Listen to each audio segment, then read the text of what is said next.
Transmission में एक बार फिर आपको खुश आमदीद कहेंगे और अभी आपको अहम खबर देंगे। इमरान खान पर कातिलाना हमले की तफ्तीश में पेशरफ्त हुई है। पुलिस ने वजीराबाद से मजीद एक शख्स को हिरासत में ले लिया है। रियाज अहमद हमारे साथ मौजूद है, इस गिरफ्तारी के हवाले से उसे जान लेते हैं।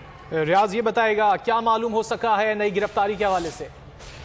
जी बिल्कुल, जो हमलावर नबीद था उसकी निशानदही पर मजीद एक शख्स को हिरासत में लिया है, जिसमें जो हमलावर का करीबी अजीज बताया जाता है। हमलावर ने बताया दौरान तफ्तीश के उसने इस शख्स के पास अपनी, जब वो हमला करने के लिए आ रहा था तो रास्ते में अपने करीबी अजीज के पास मोटरसाइकिल रखवाई थी और उसके बाद वो पैदल लॉन्ग मार्च में शामिल हुआ था हमला करने के लिए।